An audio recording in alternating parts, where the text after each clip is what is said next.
गुरु प्यारी साध संगत जी, मैं नवनीत वर्मा आपके अपने चैनल गुरु बंदगी में आपका स्वागत करता हूं। संगत जी, आज जो हम बात करने वाले हैं, अगर आप गौर से सुनोगे तो आपको पता लगेगा कि बाबा जी के दर्शन करने का हमें क्या फ़ायदा होता है और पता लगेगा कि दर्शन और दृष्टि में क्या फ़र्क है। खैर, दर्शन और दृष्टि में क्या फ़र्क है यह हम अंत में बताएंगे। पहले आप इस साखी को सुने। इस साखी को सुन के आप अच्छी तरह समझ सकेंगे कि बाबा जी के दर्शन और दृष्टि में क्या फ़र्क होता है। संगत जी, पूरे सतगुरु के दर्शन, बाबा जी के दर्शन तो हम सभी को करने चाहिए और बार बार करने चाहिए। दर्शन कीजिए साध के दिन में कई कई बार। भाव सतगुरु के दर्शन हमें जितनी बार करें उतने ही कम है। कई बार हम सत्संगियों को लोग पूछते हैं कि आप लोग बाबा जी के दर्शन करने जाते हो, आखिर दर्शन करने से होता क्या है? क्या आपको कोई फायदा होता है या नहीं? दर्शन करने से क्या होता है यह हम इस छोटी सी साखी से अच्छी तरह जान पाएंगे। संगत जी कहते हैं कि एक बार नारद मुनि जी कहीं जा रहे थे। उन्होंने देखा कि रास्ते में कुछ लोग दौड़ते हुए जा रहे हैं। नारद जी ने एक को पकड़कर पूछा कि क्यों भाग रहे हो भाई? उस आदमी ने कहा कि पास के गांव में पूरे सतगुरु गुरु आए हैं, हम उनके दर्शन करने जा रहे हैं। नारद जी बड़े हैरान हुए और सोचने लगे और उनके मन में एक सवाल पैदा हो गया कि आखिर पूरे गुरु के दर्शन करने से क्या होता है। नारद जी ब्रह्मा जी के पास पहुंच गए। नारद मुनि जी ने ब्रह्मा जी से पूछा कि पूरे सतगुरु के दर्शन करने से क्या होता है। जैसे कि संगत जी, नारद जी एक मुनि थे। जैसे ऋषि होते हैं ऐसे मुनि होते हैं। यह सब अलग अलग होते हैं, सब की एक सीमा होती है, पर सतगुरु की, गुरु की कोई सीमा नहीं होती। गुरु सबसे ऊपर होता है। तभी तो वाणी में आया है कि तीन लोक नौ खंड में गुरु से बड़ा न कोई, करता करे न कर सके, गुरु करे सो होए।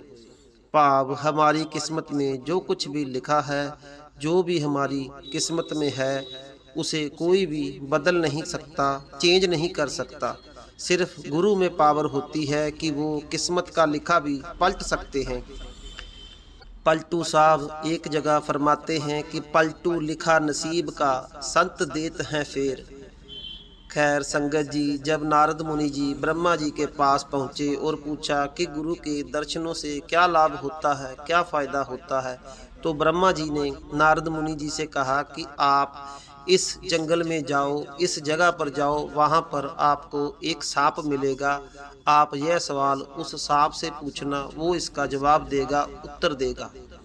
नारद मुनि जी नारायण नारायण करते हुए उस जंगल में उस सांप के पास पहुंच गए और उस सांप से जाकर पूछा कि कृपया करके आप मुझे बताएं कि पूरे गुरु के दर्शन करने से क्या लाभ होता है। सांप ने जब नारद मुनि जी की बात सुनी तो वो सांप बात सुनकर वहीं पे मर गया। उसने वहीं पे दम तोड़ दिया। नारद जी ने सोचा कि मैंने तो सिर्फ एक बात पूछी थी, यह बात तो सुनते ही वो बेचारा मर गया। नारद मुनि जी ब्रह्मा जी के पास पहुंच गए और बोला कि प्रभु, जैसे ही मैंने उस सांप से पूछा तो वह सांप तो बात सुनते ही मर गया। ब्रह्मा जी ने कहा कि आप ऐसे करो कि इस जगह पर एक सेठ रहता है, आप उसके पास जाओ। उसने अभी अभी एक नया जन्मा हुआ तोते का बच्चा खरीदा है। आप उस बच्चे से जाकर पूछो, उस तोते से जाकर पूछो, वो आपके सवाल का जवाब देगा। खैर, नारद मुनि जी उस सेठ के घर पहुंच गए और सेठ से पूछा कि आपने आज किसी तोते के बच्चे को खरीदा है? सेठ ने कहा कि हाँ, मैंने खरीदा है। नारद जी बोले, क्या आप मुझे दिखा सकते हैं? मैं उस तोते से मिलना चाहता हूँ। जब नारद जी ने उस तोते के बच्चे को पूछा कि गुरु के दर्शनों का क्या लाभ होता है, क्या फायदा होता है, तो तोता भी उस सांप की तरह बात सुनते ही मर गया। नारद मुनि जी को बड़ा दुख हुआ कि हाय, ये बेचारा भी सांप की तरह मेरा सवाल सुनते ही मर गया। अब नारद मुनि जी ब्रह्मा जी के पास फिर पहुंच गए और बताया कि यह तोता भी सांप की तरह ही बात सुनते ही मर गया। उन्होंने कहा कि आप मुझे इन चक्करों में मत डालो, आप ही बता दो कि क्या फ़ायदा होता है। अब ब्रह्मा जी बोले, मेरे कहने पर एक आखिरी बार और चले जाओ, इस बार तुम्हें खाली हाथ नहीं लौटना पड़ेगा, तुम्हें अपने सवाल का जवाब जरूर मिल जाएगा। ब्रह्मा जी ने कहा कि इस जगह पर एक राजा रहता है, तुम भी उस राजे को जानते हो और वो भी तुम्हें जानता है। उसके घर आज एक पुत्र ने जन्म लिया है, वो तुम्हारे सवाल का जवाब देगा। नारद मुनि जी उस राजे के महल में पहुंच गए। वो राजा नारद मुनि जी को जानता था, पहचानता था। उसने नारद जी को देखकर उसने नारद मुनि जी को प्रणाम किया और कहा कि धन पाग हमारे, जो आप हमारे गरीब खाने में आए। नारद मुनि जी ने कहा कि राजा, आपकी पत्नी ने आज क्या एक पुत्र को जन्म दिया है? राजे ने कहा, जी महाराज। नारद जी ने कहा कि हम आपके पुत्र से 2 मिनट के लिए अकेले में मिलना चाहते हैं। राजे ने कहा, क्यों नहीं, यह तो हमारे पुत्र के ऊंचे बाग है जो आप उससे मिलना चाहते हैं। नारद मुनि जब उस बच्चे के कमरे में पहुंचे तो डरने लग गए कि जैसे मैंने सांप से सवाल किया था वो नहीं बचा, फिर मैंने तोते से पूछा था वो भी मर गया, अब मैं अगर इस बच्चे से सवाल करता हूँ तो कहीं यह भी बेचारा उन तोते और सांप की तरह अपने प्राण ना त्याग दे। इसलिए नारद जी बच्चे से सवाल किए बिना ही वापस जाने लगे। तो बच्चे ने पीछे से आवाज़ लगाई कि बिना सवाल किए ही जा रहे हो, उत्तर तो लेते जाओ। नारद मुनि जी पीछे मुड़कर बच्चे के पास जब गए तो बच्चे ने कहा कि मैं वही सांप हूँ जिससे आपने सवाल किया था, और मैं वही तोता हूँ जिससे आपने फिर सवाल किया था। आप जानना चाहते थे ना कि गुरु के दर्शन से क्या फल मिलता है। आप तो एक मुनि हो, आपके दर्शन से मैं सांप की जूनी से तोते की जूनी में आ गया, आपके दर्शन से फिर मैं तोते की जूनी से इंसान की जूनी में आ गया। आप तो मुनि हो, अगर आपके दर्शन से मुझे इतना लाभ हुआ है, इतना फ़ायदा हुआ है, तो सोचिए पूरे गुरु के दर्शन से कितना लाभ, कितना फ़ायदा होता होगा। सो संगत जी, अगर गुरु के दर्शन से हमें इतना फ़ायदा होता है तो गुरु की दृष्टि अगर पड़ जाए तो हमारा तो जीवन ही सफल हो जाता है। संगत जी, दर्शन और दृष्टि में बड़ा फ़र्क है। संगत जी, दर्शन वो है जो हम करते हैं, जैसे हम डेरे जाते हैं, बाबा जी के बैठे हुए हम दर्शन करते हैं, या फिर बाबा जी कहीं जा आ रहे हों तो हमें बाबा जी के दर्शन करने को मिलते हैं। दृष्टि वो है जैसे बाबा जी हमें देखें, हम पर निगाह डालें, दृष्टि डालें।